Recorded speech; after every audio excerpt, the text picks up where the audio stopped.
Good morning to all student. Vijaya nursing classes में आपका हार्दिक स्वागत है। आज हम सीखने जा रहे हैं प्रीवियस ईयर के क्वेश्चन, वो भी किसमें, वन लाइनर में। जो भी एम्स के एग्जाम में प्रीवियस ईयर के जो भी क्वेश्चन थे मैं वो सारे लेके आया हूँ, और वो भी कैसे लेके आया हूँ बच्चों, वन लाइनर में। तो प्लीज मेरे चैनल को अभी तक आपने सब्सक्राइब नहीं किया तो सब्सक्राइब जरूर कर दीजिएगा, और मेरा कंटेंट अच्छा लग रहा है तो प्लीज मेरे वीडियो को लाइक, कमेंट और शेयर जरूर कर दीजिएगा। चलिए शुरू करते हैं आज का लेक्चर। पहला क्वेश्चन जो आपके स्क्रीन के सामने दिख रहा होगा, आफ्टर द क्रेनियोटोमी, यानी कि क्रेनियोटोमी सर्जरी होने के बाद position of the patient, patient को कौन सी पोजीशन देनी चाहिए। कौन सी सर्जरी के बारे में बात कर रहा हूं मैं, क्रेनियोटोमी। तो कौन सी पोजीशन देंगे, should be place the client at the, कितनी डिग्री होगी बच्चों याद रखिए, 15 से लेके 30 डिग्री। हेड को क्या रखेंगे, एलिवेटेड रखेंगे, यानी कि एलिवेशन रखेंगे, for the prevent the increase the intracranial pressure. तो याद रखिए बच्चों, अगर किसी पेशेंट को क्रेनियोटोमी की सर्जरी हुई है तो उसके बाद इंट्राक्रेनियल प्रेशर बढ़ ना जाए, उसकी वजह से हमें क्या करना होगा, पेशेंट को कौन सी पोजीशन देनी पड़ेगी, हेड एलिवेटेड रखेंगे for prevent the increase into the intracranial pressure. और कौन से पोजीशन में रखेंगे, 15 टू 30 डिग्री हेड एलिवेटेड रखेंगे। चलिए नेक्स्ट क्वेश्चन, बहुत इंपॉर्टेंट है, इसमें से बहुत सारे क्वेश्चन आए हैं, तो ध्यान से ये क्वेश्चन समझ लीजिए बच्चों, क्योंकि ये बहुत इंपॉर्टेंट है। इन ए पेशेंट, एक पेशेंट है, 1000 ml 5% डेक्स्ट्रोन इंफ्यूज करना है, कितने टाइम्स में, 6 कलाक, यानी कि 6 आवर्स में। We are the standard macrodip set, और क्या सेट किया है, मैक्रोडिप उसने सेट कर रखी है। At approximately how many drops per minute should be flow rate be set? अब इसको काउंट करना है, how many drops per minute। कई सारे बच्चे ये क्वेश्चन देख के डर जाते हैं कि ये इसका क्या, लेकिन इसको अगर सॉल्व करना है ना बच्चों, ड्रॉप्स पर मिनट, उसका एक फॉर्मूला मैं आपको बता देता हूँ।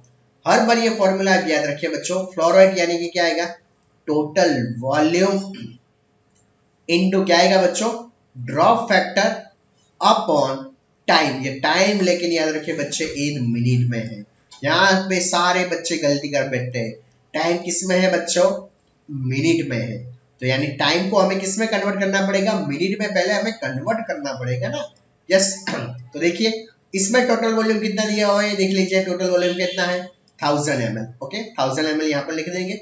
ड्रॉप फैक्टर कितना है बच्चों, ड्रॉप फैक्टर भी लिखा ही होगा, ड्रॉप फैक्टर कितना है, 15 है, कितना है, 15 ड्रॉप फैक्टर लिखा हुआ है। नेक्स्ट, उसके बाद कितने टाइम, यानी कि कितने टाइम में रखा है, 6 आवर में, कितने, 6 आवर में हमें ये डालना है। 15 ड्रॉप फैक्टर है और टोटल वॉल्यूम कितना है, 1000 ml। तो काउंट कीजिए, टोटल वॉल्यूम कितना है, 1000 इनटू कितना है, ड्रॉप फैक्टर 15 अपॉन 360। अब ये देखिए 360 मैंने क्यों लिखा है, क्यों लिखा है, टाइम, टाइम कितना है, 6 आवर। एक घंटे में कितने मिनट होती है बच्चों, 60। तो काउंट कीजिए 6 आवर में कितनी मिनट होगी, 6 into the 60 is equal to 360। Clear हुआ ना बच्चों, कैसे काउंट किया मैंने, पता चला। हावर्स में हमें मिनट में कन्वर्ट करना है, तो एक हावर्स में कितनी मिनट होती है बच्चों, अब सभी को पता है 60 मिनट, यानी कि 6 hour into the 60 is equal to 360। और उसका आंसर क्या आएगा बच्चों, 41.666।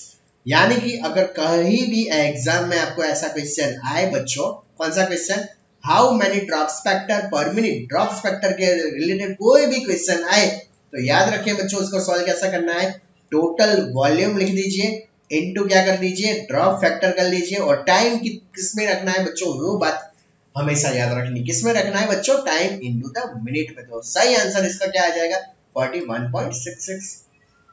तो इसके अलावा कई सारे क्वेश्चन नोट्स अटेम्प्ट्स में आते हैं, तो वो सब आपको याद रहेगा। चलिए नेक्स्ट क्वेश्चन बहुत ही इंपॉर्टेंट है, इंटरनेशनल नर्सेस डे थीम। ये क्वेश्चन भी आ सकता है कि नर्सेस डे कब होता है, पता है आपको, 12 मई में, लेकिन क्या है थीम वो तो हमें पता होनी चाहिए। देखिए मैं 4 साल के बता देता हूँ, 2020 में क्या थी, nurse a voice to lead nursing the world to health. 2021 में कौन सी थी बच्चों, nurse a voice a lead a vision for the future health care. 2022 में कौन सी थी बच्चों, nurse a voice to lead invest into the nursing and respect the right to the secure global health. ये ग्लोबल है बच्चों, correct कर लेना। नेक्स्ट 2023 में क्या थी, nurse a voice to lead our nurses our future. और यहाँ पर करेंट ईयर कौन सा है 2024, our nurses our future the economical power of the care. तो सारी ये थीम याद रखना, मैंने 4 या 5 साल की विद्या दिखा दी है क्योंकि उसमें से कोई भी क्वेश्चन आ सकता है। 2020 का क्या है बच्चों, नर्सिंग वर्ल्ड टू हेल्थ। 2021 का क्या है, फ्यूचर हेल्थ केयर। 2022 का क्या है, respect the right to secure the global है। 2023 का क्या है, आवर नर्सेस आवर फ्यूचर। और 2024 का भी सेम ही रहेगा, our nurses our future the economical power of the care.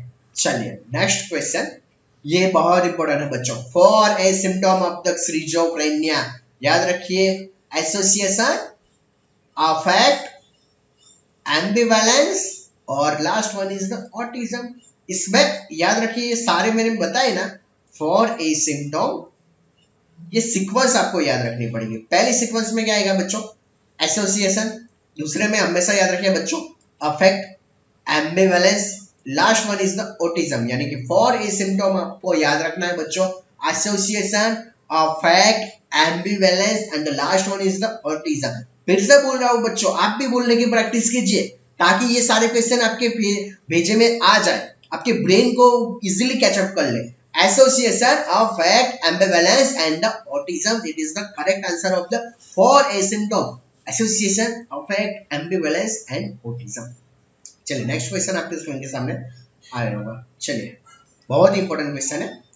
After the recovery होने के बाद और रिसक्सिटेड होने के बाद एमआई, यानी कि एमआई की रिकवरी होने के बाद which medication prescribe by the doctor to manage the mild impairment of the cardiac function and the hypotension. अगर एमआई से रिकवरी हो जाती है पेशेंट को, उसके बाद माइल्ड थोड़ी सी इंपेयरमेंट और कार्डियक फंक्शन को हमें ठीक करने के लिए डॉक्टर कौन सी ड्रग देता है, तो याद रखना बच्चों एड्रेनालिन। कौन सी ड्रग आएगी, adrenaline. It is the post complication drug. PQLI, ये आपको पता है what do mean by PQLI, उसका फुल फॉर्म पहले देख लेते हैं, मैं हाईलाइट भी कर लेता हूँ। ये बहुत एग्जाम में पूछा भी गया है, नॉर्सर में पूछा है, ये सारे क्वेश्चन यही है नॉर्सर में पूछे गए, तो आप एक बार रिवाइज कर लीजिए बच्चों। PQLI physical quality of the life index, क्या रहेगा बच्चों, physical quality of the life index, क्या रहेगा, physical quality of the life index. चलिए उसका मीनिंग समझ लेते हैं। It is the attempt to measure the quality of the life, यानी कि किसके लिए मेजर करेंगे, क्वालिटी ऑफ को लाइफ को मेजर करेंगे। It's the general problem of the measuring the quality of the life into the quantitative way. Sorry, quantitative way में हम क्या करेंगे, जो भी जनरल प्रॉब्लम होते हैं उसको क्या करेंगे, मेजरिंग कर लेंगे। Next one is the components of the PQLI, it include the 3 statistic. अब PQLI में कौन से स्टैटिस्टिक यूज होते हैं बच्चों, तो पहला आएगा बेसिक लिटरेसी केयर, दूसरा रेट, इन्फेंट मोर्टालिटी रेट, और last one is the life expectant at the age 1, यानी कि लाइफ की एक्सपेक्टेशन है एट द एज 1 वो कौन सी रहेगी। तो ये सारी चीजें आपको पता होनी चाहिए। चलिए फिर से, PQLI क्या है बच्चों, it is the measure the quality of the life और wellbeing of the country. It's वो क्या शेयर करता है, general problem of the measure the quality of the life into the कौन से वे में, क्वांटिटेटिव में। That the components of the PQLI include the 3 statistic, कौन सा आएगा, बेसिक लिटरेसी रेट आएगा, इन्फेंट मोर्टालिटी रेट आएगा बच्चों, और लास्ट वन इज द कौन सा आएगा, life expectant at the age 1। ये सारी बातें लिख के रखना क्योंकि ये प्रीवियस एग्जाम में पूछे गए हैं क्वेश्चन है, ये आ सकते हैं आने वाली नोट सेट में। तो आप ये सारी क्या करना है, ये जो भी मैं पढ़ाता हूँ प्लीज नोट में लिखिए। अगर आपके पास टाइम नहीं है तो प्लीज मुझे कमेंट में करिए कि सर ये PPT मुझे चाहिए, तो ये मैं PPT आपको बिल्कुल फ्री में देने वाला हूँ। तो प्लीज आपका मेरा टारगेट वही है, आप पढ़िए, प्लीज पढ़िए। चलिए PQLI का मीनिंग आई थिंक अब क्लियर हो गया होगा। चलिए नेक्स्ट क्वेश्चन के सामने जाते हैं। एंथ्रोपोमेट्री, बहुत ही इंपॉर्टेंट क्वेश्चन बच्चों, पीडियाट्रिक में से इसे बहुत क्वेश्चन आते हैं। एंथ्रोपोमेट्री मेजरमेंट के बारे में सीख लेते हैं। किसके बारे में, एंथ्रोपोमेट्री। तो पहले तो समझ लेते हैं एंथ्रोपोमेट्री क्या है। It is the measurement of the body parameters, it is used to clinical to diagnosis as the malnutrition, यानी कि मालन्यूट्रिशन को डायग्नोस करने के लिए, as well as the monitor the child growth, यानी कि चाइल्ड का ग्रोथ को भी मॉनिटर करने के लिए हमें क्या यूज करना पड़ेगा, एंथ्रोपोमेट्री मेजरमेंट हम यूज करते हैं। चलिए उसमें से 2 फैक्टर आते हैं, कौन से, एज डिपेंडेंट फैक्टर आते हैं। कौन सा आएगा, पहला तो कौन सा आएगा, एज डिपेंडेंट फैक्टर। उसमें कौन सा आएगा, हाइट, वेट और हेड सरकमफरेंस और चेस्ट सरकमफरेंस। ये चीज थोड़ी सी समझ लीजिए बच्चों। इसमें मैंने क्या लिखा हुआ है, एज डिपेंडेंट फैक्टर, यानी कि एज के ऊपर डिपेंड करता है कौन कौन सा एंथ्रोपोमेट्री, यानी कि हाइट किस पे होगा, एज पे ही होगा, वेट एज पे होगा, हेड सर्कम्फरेंस जैसे जैसे एज जाती जाएगी तब तक बढ़ता है, चेस्ट सर्कम्फरेंस का कुछ ऐसा ही है, यानी कि एज पे डिपेंड रहते हैं, हाइट है, वेट है, हेड सर्कम्फरेंस है और चेस्ट सर्कम्फरेंस है।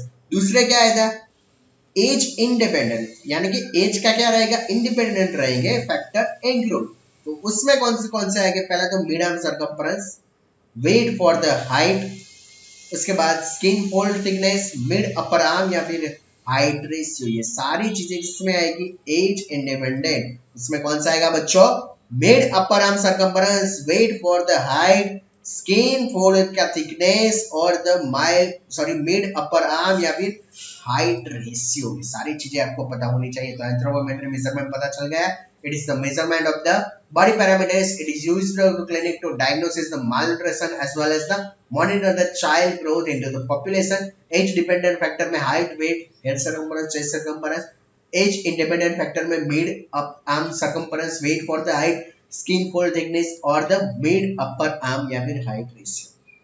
चलिए नेक्स्ट क्वेश्चन, वेरी इंपॉर्टेंट, ये ऐसे कोई एग्जाम नहीं है जैसे ये क्वेश्चन नहीं आया हो। Position for the lumbar puncture, याद रखिए बच्चों कौन सा रहेगा, पेशेंट लेग फ्लेक्स, लेग को फ्लेक्स करेंगे, नीस को टच करेंगे कहां पर, एब्डोमिनल पे, और हेड को फ्लेक्स रखेंगे कहां पर, with the chain touched on the chest. ये सारी चीजें आपको पता होनी चाहिए, जब भी एग्जाम में पूछे कि which position is required for the lumbar puncture, patient के लेग को फ्लेक्स कर दीजिए, नी को कहां पर टच कर दीजिए, एब्डोमिनल को, और हेड को कहां पर फ्लेक्स कर दीजिए, चेन, और वो कहां पर टच होनी चाहिए, चेस्ट पर टच होनी चाहिए। चलिए नेक्स्ट, ओके चलिए ये भी बहुत एग्जाम्पल मैंने लिया है, बहुत ही बढ़िया है। पोस्ट ऑपरेटिव पेशेंट है बच्चों, रिसीव हो रहा है किसमें, पोस्ट ऑपरेटिव वार्ड में, on duty doctor order injection कौन सा आएगा, पहला मैपेरिडीन कितना है 25 mg, इंजेक्शन हाइड्रोक्सीजन कितना है बच्चों 50 mg, और लास्ट वन इज द ग्लाइकोपाइरोलेट कितना है 0.3 mg। This medicine available in the following dose, ये डॉक्टर ने बोला है कि ये जो भी डोज है वो दे दो, लेकिन हमारे पास कितने अवेलेबल है वो भी देखना पड़ेगा।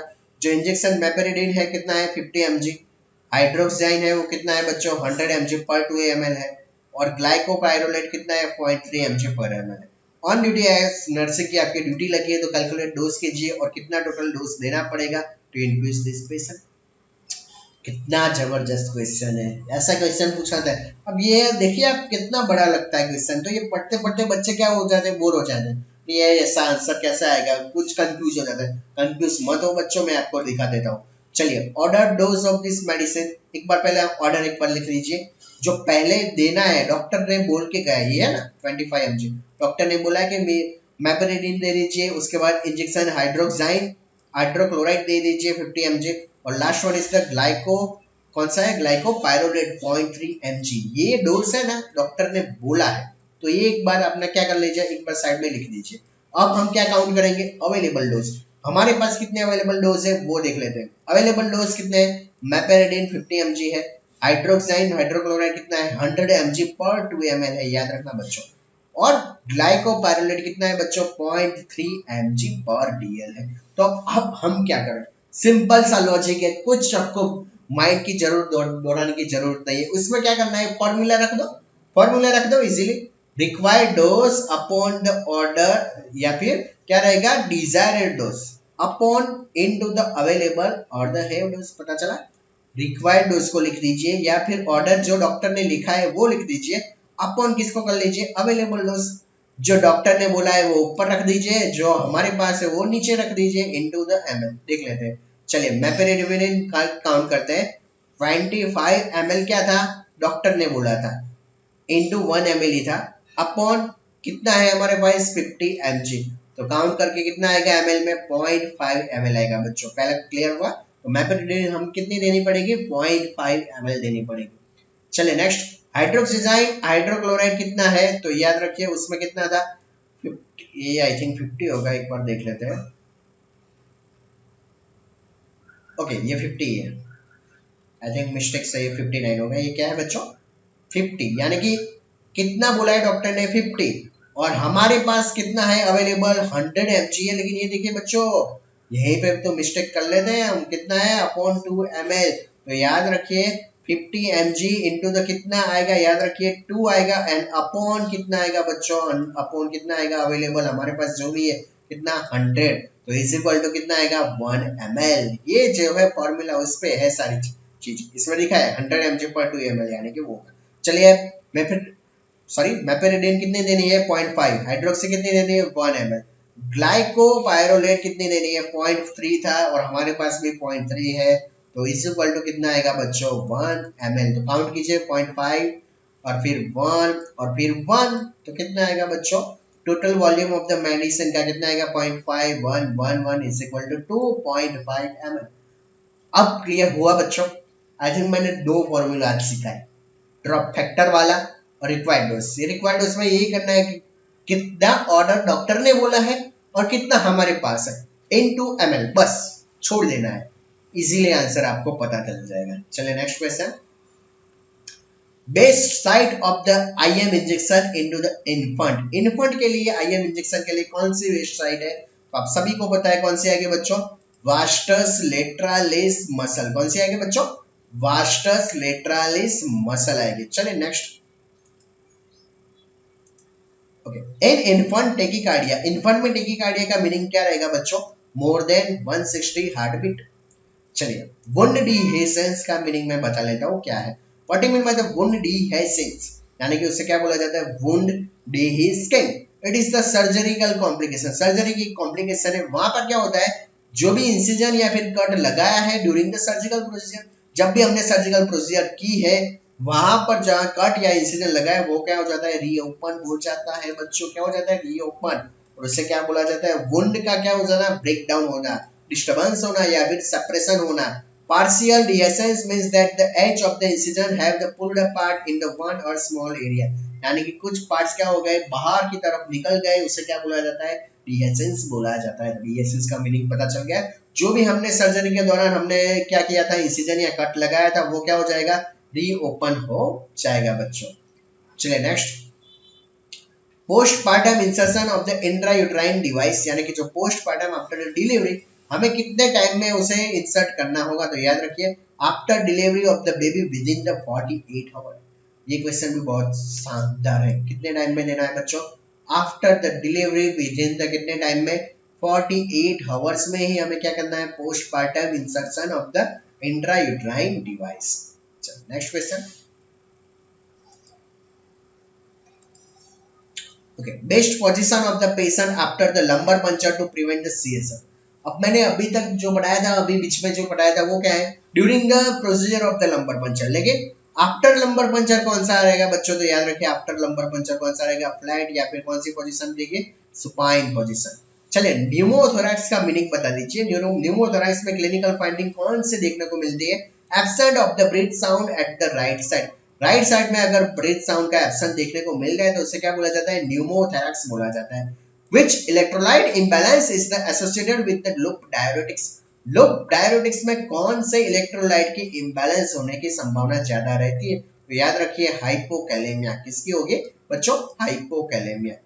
रूल ऑफ 9 किसमें यूज होता है, तो आप सभी को पता है रूल ऑफ 9 किसमें यूज होता है, used into the burns patient for the calculate the percentage of the total body of the surface area. पता चला आफ्टर लंबर पंचर कौन सी प्रोसीजर, फ्लैट सुपाइन। न्यूमोथोरैक्स में क्या देखने को मिलता है, absence of the breath sound, electrolyte imbalance में associated loop diuretics, hypokalemia. Rule of 9 it is used for the burns. In the childhood immunization, nowadays DPT vaccine, one vaccine is the removed. अभी की जो immunisation schedule में है, पहले हम DPT देते थे, लेकिन अभी अभी जो आया है वो according to new syllabus immunization में कौन सा,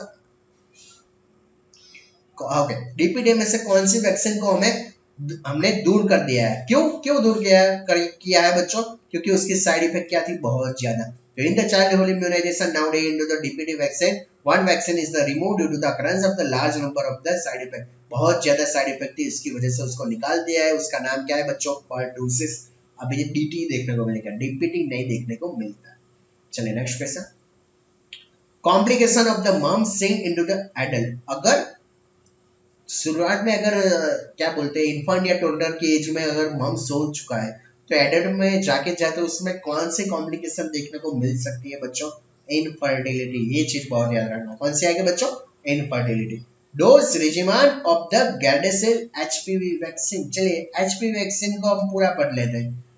पहला एज 9 से 14 ईयर का जो बच्चा होता है तो उसको कितना डोज देंगे? 2 डोज, यानी कि जो भी गर्ल्स है फीमेल गर्ल्स उसको 2 डोज देंगे। उसमें से फर्स्ट डोज रहेगा टुडे, यानी कि 0 डोज रहेगा। टुडे का मीनिंग क्या रहेगा? 0 डोज रहेगा। और उसका सेकंड जो डोज रहेगा कब देंगे हम? 6 से 12 मंथ में देंगे। एक चीज याद रखना बच्चों, if the second dose is given या shot earlier than the 5 month after the first dose, the child will need to get shot at least 4 months after the second was given। यानी कि ये चीज थोड़ी सी याद रखनी है। बाकी आपको क्या याद रखना है? 9 से 14 साल की उम्र में 2 डोज हम देंगे। उसमें से पहला 0 डोज और सेकंड 6 to 12 मंथ्स। अगर हमने second dose given earlier there जल्दी से दे दिया तो हमें क्या करना पड़ेगा? थर्ड डोज भी जरूरत पड़ सकती है at the 4 month after the second dose was given. चलिए अब एज 9 से 14 साल की जो उम्र की लड़कियां होती है उसको कब देंगे? तो टोटल डोज कितना रहेगा बच्चों? उसमें 3 डोज रहेगा। फर्स्ट डोज 0 डोज यानी कि आज दे दिया, सेकंड 2 मंथ के बाद, और थर्ड कौन सा रहेगा? 6 month after the first dose. चलिए नेक्स्ट, इसमें से याद रखिए तो चाइल्ड के जो भी डॉक्टर है will determine the whether the child needs a 2 dose और द 3 डोज। ये बात याद रखना। गैरडासिल जो एचपीवी वैक्सीन है उसके 2 डोज चाहिए या 3 डोज चाहिए वो डॉक्टर खुद ही बताएगा। Okay, next one is the age 15 से ज्यादा है। अगर किसी लड़की की एज कितनी है? 15 से ज्यादा है तो डोज कितना रहेगा? 3। फर्स्ट डोज टुडे यानी कि 0, सेकंड कब रहेगा? आफ्टर द 2 मंथ्स, और थर्ड कब रहेगा? 6 months after the first dose, यानी कि फर्स्ट डोज के 6 मंथ के बाद हम देंगे। Next, first indigenous HPV vaccine. जो भी एचपीवी वैक्सीन है सबसे पहले बच्चों याद रखिए हमारे कहाँ बनी? इंडिया में बनी। नेक्स्ट, और किसने डेवलप किया? Serum institute of the India ने। तो बहुत गर्व की बात है हमारे इंडिया जैसे कंट्री के लिए। चलिए एक बार फिर से देख लेते हैं। 9 से 14 साल की एज में दो टू डोज रहते हैं। First 0 dose, second one is 6 to 12। 9 से 14 में 3 डोज रहेंगे। First 0 dose, second one is after 2 month, third कब रहेगा? After the 6 month. चलिए नेक्स्ट, जो भी डॉक्टर डिसाइड करता है उसके अनुसार ही हमें देना पड़ेगा। 15 साल से ज्यादा है एज तो शॉर्ट 0, 2 एंड 6 मंथ रहेगा। फर्स्ट एचपीवी वैक्सीन हमारे इंडिया में होगी। Name of the additives used into the blood sugar vial into the laboratory. Name of the additive यानी कि कौन सा एडिटिव यूज करेंगे into the blood sugar vial, जो भी ब्लड शुगर वायल है उसमें। तो याद रखिए this tube contain the potassium oxalate. इसमें तो पहले क्या रहेगा? पोटेशियम ऑक्सलेट रहेगा। क्यों रहेगा बच्चों? Because it is the work as a anticoagulant. और दूसरा क्या रहेगा? सोडियम क्लोराइड रहेगा। वो कैसे वर्क करेगा? प्रिजर्वेटिव की तरफ वर्क करेगा। क्या रहेगा? प्रिजर्वेटिव। तो सही आंसर हमारा कौन सा आएगा? सोडियम क्लोराइड रहेगा। वो कैसा रहेगा? It is the name of the additive यानी कि sodium chloride as used into the blood sugar glucose vial into the laboratory. चलिए next question, which vaccine firstly should be given soon after the birth. बच्चा जब भी newborn होता है तो उसको सबसे पहले आपको पता है BCG, OPV and hepatitis B. लेकिन सबसे पहली कौन सी आएगी? All babies should be get the first shot of the hepatitis B vaccine. कौन सा आएगा बच्चों? Hepatitis B vaccine. कब देनी है? याद रखिए बच्चों कब देनी है? Within 24 hours of the birth. Next, which type of the bandage technique used into the ankle injury. Ankle injury में हमें कौन सा टाइप्स का बैंडेज यूज करना चाहिए? तो याद रखिए बच्चों फिगर ऑफ द 8 बैंडेज। कौन सा रहेगा? Figure of the 8 bandage. A patient developed pernicious anaemia. अगर किसी पेशेंट को क्या हुआ है? पर्निशियस एनीमिया हुआ है आफ्टर द कौन सी सर्जरी के बाद? गैस्ट्रेक्टोमी यानी कि removal of the stomach. Next, which medication will be prescribed to prevent the complication into the patient. यानी कि कौन सी मेडिकेशन देना चाहिए जो प्रिवेंट करेगी कॉम्प्लिकेशन से बचने के लिए। तो फिर से बोल रहा हूँ, पेशेंट को क्या डेवलप हुआ है? Pernicious anaemia. आफ्टर कौन सी आएगी? Gastrectomy surgery. गैस्ट्रेक्टोमी सर्जरी के बाद तो कौन सी मेडिकेशन हमें प्रिस्क्राइब करनी है कि प्रिवेंट द कॉम्प्लिकेशन? तो याद रखना बच्चों life long administration of the vitamin B12 injection. कौन सा रहेगा बच्चों? लाइफ लॉन्ग कौन सा रहेगा? विटामिन B12 का इंजेक्शन देंगे for the every month to prevent the complication. Dengue fever बहुत इंपॉर्टेंट है क्वेश्चन बच्चों, लिख दीजिए अपने नोट्स में। डेंगू फीवर बहुत पूछा था एग्जाम में, तो देख लेते हैं डेंगू फीवर। डेंगू फीवर है क्या? It is the viral infection है, ट्रांसमिटेड आप सबको पता है human through bytes of the infected female mosquitoes. Mosquitoes रहेगी लेकिन कैसे मॉस्किटोस? फीमेल। और नाम बता दीजिए, एडिस इजिप्ट यानी कि इजिप्टी मॉस्किटोस। ये चीज मैं हाईलाइट कर देता हूँ, बहुत एग्जाम में पूछता है बच्चों। डेंगू होने की वजह क्या आएगा? तो कि मॉस्किटो की वजह से। कौन सा मॉस्किटो आएगा? फीमेल मॉस्किटो, उसका नाम बता दीजिए, एडिस इजिप्ट मॉस्किटोस आएगा। नेक्स्ट हमेशा याद रखना, वो बाइट्स कब करेगा? ड्यूरिंग द डे टाइम में बाइट्स करेगा। और it is caused by the virus of the Flaviviridae family. कौन सी फैमिली का वायरस है? तो याद रखना बच्चों, कौन से आगे? फ्लेविविरिडाe। चलिए एक बार फिर से देख लेते हैं पूरा point. After the newborn baby, जब भी न्यूबॉर्न बेबी का जन्म होता है तो कौन से वैक्सीन देंगे? BCG, OPV, hepatitis B. सबसे पहले हेपेटाइटिस बी देंगे। Which type of the bandage is the use for the ankle injury? तो याद रखें figure of the 8 bandage technique. अगर किसी पेशेंट को गैस्ट्रेक्टोमी सर्जरी हुई है, उसके बाद क्या डेवलप होना हो सकता है? Pernicious anaemia. अब कॉम्प्लिकेशन से बचने के लिए हमें क्या करना होगा? तो लाइफ लॉन्ग क्या देना पड़ेगा? विटामिन B12 देना पड़ेगा। डेंगू फीवर क्या है? It is the viral infection. कैसे ट्रांसमिटेड होता है? Female mosquito. नाम बता दीजिए, Aedes aegypti mosquito, bites during the day time और it is the mainly caused by the virus of the, कौन सा आएगा? Flaviviridae family. चलिए next. Individual who are the infected for the second time are the greater risk of the severe dengue. अगर फिर से होता है तो it is the severe. Acetaminophen या फिर PCM it is the use for the control pain. ये बात याद रखिए। Which is the drug for the use for the dengue fever? Acetaminophen. NSAID like Brufen, diclofenac aspiration avoid करना पड़ेगा। क्यों? क्योंकि उसकी वजह से ब्लीडिंग होने के चांसेस बढ़ जाते हैं। ये सारी चीजें याद रखिए बच्चों। एसिटामिनोफेन हम दे सकते हैं किसके लिए? पेन को कंट्रोल करने के लिए। लाइक ब्रूफेन, डाइक्लोफेनिक एस्पिरिन, सबको क्या करना है? अवॉइड करना है at the risk of the bleeding. चलिए नेक्स्ट। डेंगू फीवर के सिम्टम में एक बार फिर से हाईलाइट कर ही देता हूँ सारे। कौन कौन से रहेंगे? हाई फीवर देखने को मिलेगा, फीलिंग वीक एंड द क्या देखने को मिलेगा? फटिग देखने को मिलेगा। सीवियर हेडेक है और द क्या देखने को मिलेगा? पेन देखने को मिलेगा। मसल एंड जॉइंट पेन, ये बहुत देखने को मिलता है। क्या बच्चों? Muscle and joint pain. Nausea and vomiting देखने को मिलती है। स्वैलोइंग ग्लैंड्स एंड रेसेस भी देखने को मिल सकते हैं बच्चों। नेक्स्ट, सीवियर डेंगू सिम्टम, ये बात भी अब इम्पोर्टेंट है। अभी मैंने जो बताया माइल्ड सिम्टम थे, लेकिन सीवियर कौन से आएंगे बच्चों? Severe abdominal pain, persistent vomiting, restlessness, rapid breathing, bleeding gums या फिर nose, blood into the vomit and the stool, being the very thirsty. ऐसे पेशेंट को थर्स्टी यानी कि पानी की जो बोलते हैं ना, पानी की प्यास बहुत लगती है। Pale and the cold skin and the feeling the weak. Clear? तो ये सारी डेंगू के लिए बात याद रखना बच्चों। चलिए next. Which disease is the mainly caused by the red flea? Red Phulia की वजह से कौन सा डिजीज होता है? तो याद रखना बच्चों, एंडेमिक टाइफस। कौन सा डिजीज होता है बच्चों? एंडेमिक टाइफस होता है। एक्स, चलिए एक्स के बारे में जान लेते हैं। आपको पता है एक्स क्या है? गाना सुना होगा ना, आओ सिखाऊं मैं तुम्हें अंडे का फंडा। आप देख लेते एक्स क्या है। एक्स के बारे में भी क्वेश्चन आते हैं बच्चों। चलिए, eggs are the natural source of the many nutrients। बहुत सारे न्यूट्रिएंट्स का मेनली तो सोर्स है बच्चों। कौन कौन से? उसमें तो हाई क्वालिटी प्रोटीन, उसके बाद विटामिन और उसके बाद क्या देखने को मिलता है? उसमें मिनरल्स, यानी कि सारी चीजें होती है। देखिए, प्रोटीन है तो प्रोटीन भी है, विटामिन भी है और मिनरल्स भी है। चलिए next.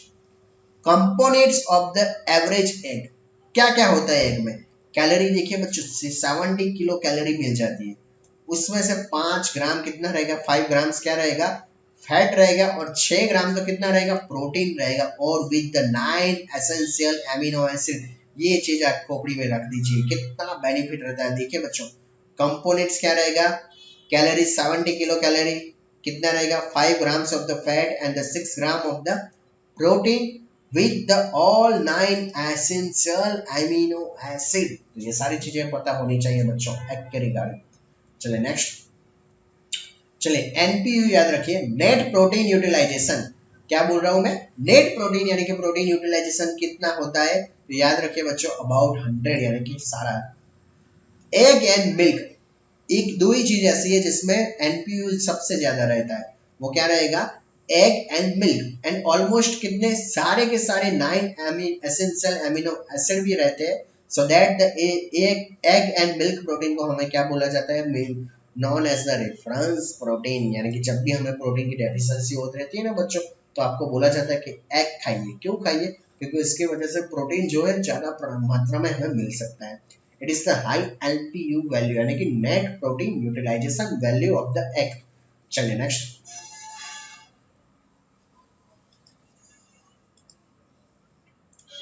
Eggs are naturally rich in the vitamin A, उसमें विटामिन ए ज्यादा होता है। विटामिन बी2 भी, यानी कि रिबोफ्लेविन भी ज्यादा होता है। मैन विटामिन बी12, अगर विटामिन बी12 की डेफिशिएंसी है बच्चों तो एग खाइए। Vitamin D, calcium, phosphorus, selenium and the iodine, तो it is the all are the richest vitamin. A, B two भी है, बी12 भी है, डी भी मिलता है, कैल्शियम भी, तो खाइए, बहुत इंपॉर्टेंट है एग्स। नेक्स्ट, एग योल्क में क्या कंटेंट रहता है, it is the highly with the fat, iron and the zinc. Egg yolk में याद रखिए बच्चों, जो येलो कलर का रहता है ना बच्चों, उसमें क्या है, with the fat, iron and the last one is the क्या रहेगा बच्चों, जिंक रहता है। यानी कि ये चीज भी बहुत इंपॉर्टेंट है, सोचिए इससे कितने सारे फायदे हो सकते हैं। चलिए नेक्स्ट। एक चीज ये बात रहेगा, मैंने बहुत बार बोल रहा हूँ, vitamin C is the not present in the egg. Egg में कौन, which type of the vitamin is the not present, egg के अंदर, अंडे के अंदर कौन सा विटामिन नहीं होता, तो याद रखिए बच्चों कौन सा नहीं रहेगा, vitamin C. Next, in a patient tetany like spasm, tetany का पेशेंट है, उसको स्पाज्म देखने को मिलता है। Which are the caused due to the imbalance, सीधा सा आंसर है, क्या रहेगा, हाइपोग्लाइसेमिया की वजह से क्या होता है, टिटेनी होता है। डायबिटिक मदर है, वो बच्चे को जन्म देती है, वेट कितना है, 3.8 किलोग्राम है। कौन से फाइंडिंग, अगर याद रखे बच्चों डायबिटिक मदर है तो उसका बच्चा हमेशा याद रहेगा, क्या रहेगा, हाइपोग्लाइसेमिया, क्या रहेगा बच्चों, हाइपोग्लाइसेमिया। उल्टा कर दीजिए, डायबिटिक है तो क्या होगा, हाइपोग्लाइसेमिया। टिटेनी तो आप सबको पता ही है, डिजीज किसकी वजह से होता है, hypoglycaemia. Which goes needle is the used for the blood transfusion, blood transfusion के लिए कौन सी needle यूज करेंगे बच्चों, 18 gauge की यूज करेंगे, गोज की यूज करेंगे। Which needle would be used for the IM injection for the 4-year-old child, 4 साल का बच्चे के लिए हमें कौन सी IM इंजेक्शन के लिए needle यूज करेंगे, 22 गोज की यूज करेंगे with the 1.5 inch long needle। पता चला कौन सी needle हम यूज करेंगे ब्लड ट्रांसफ्यूजन में, 18 गोज की।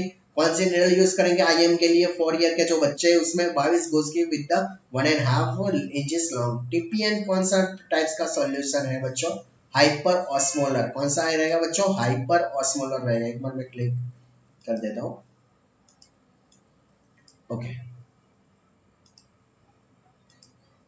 Okay. Types of the TPN is the hyper osmolar.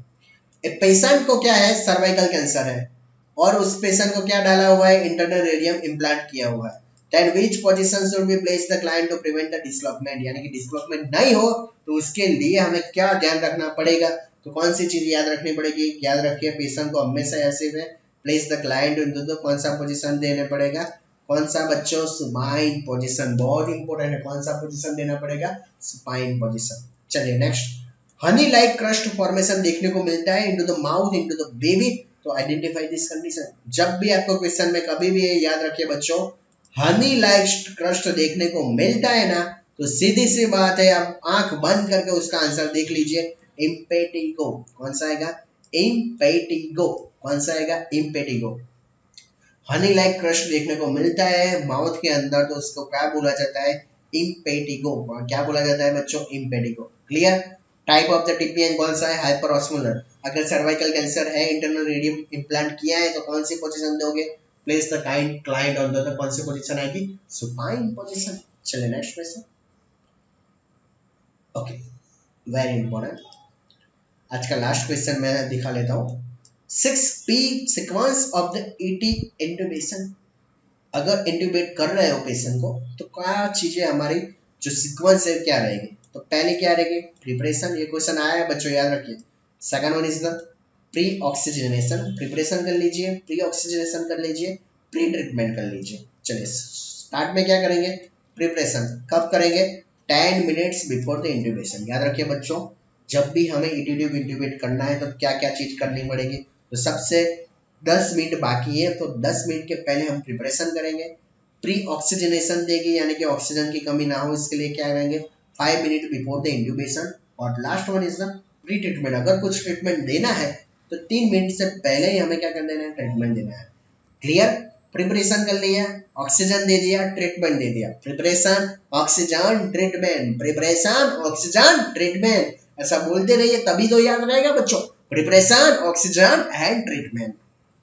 Next अब क्या करेंगे, पैरालिसिस कर देंगे विद द इंडक्शन गियर, यानी कि एंटीट्यूब डालना है तो एनेस्थेसिया तो देना पड़ेगा ना, तो इंडक्शन का मीनिंग क्या रहेगा बच्चों, एनेस्थेटिक ड्रग दे देंगे जाके पेशेंट को पता ना चले। नेक्स्ट उस पार्ट्स में प्रोटेक्शन, पहले तो प्रोटेक्शन ही देना देखना पड़ेगा। सबसे पहले क्या देखेंगे, 30 सेकंड भी आफ्टर द इंडक्शन, यानी कि जब भी हमने एनेस्थेसिया दे दिया उसके बाद हम प्रोटेक्शन देंगे, पेशेंट को कुछ हुआ तो नहीं ना, प्रोटेक्शन है ना हमारे पास।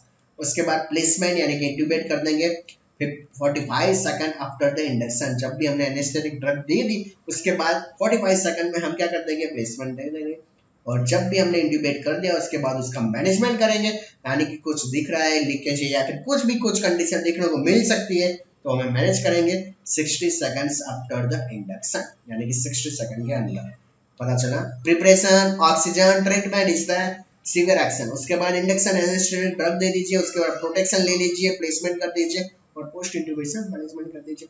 तो ये sequence exam AIIMS not state में पूछी थी बच्चों, प्रिपरेशन, प्री ऑक्सीजन और क्या थी उसके बाद आई थिंक ऑप्शन में पोजीशन था। आई थिंक मेरे ख्याल से क्या था, प्री ऑक्सीजन के पास क्या था, पोजीशन, और लास्ट वन कौन सा आएगा, ट्रीटमेंट। तो आई होप आज का लेक्चर आपको कैसा लगा। मैंने कुछ ही टॉपिक आज मैंने पढ़ाए हैं। अगर आपको मेरा वीडियो अच्छा लग रहा है, अगर आपको कंटेंट चाहिए और प्रीवियस एग्जामिनर के वन लाइनर क्वेश्चन चाहिए तो प्लीज मुझे कमेंट में जरूर बताइएगा, तो मैं तुरंत ही दूसरा पार्ट जल्दी आपके समक्ष लेके आऊंगा। तब तक के लिए अलविदा दोस्तों, student. Thank you all student, मिलते हैं अगले लेक्चर में।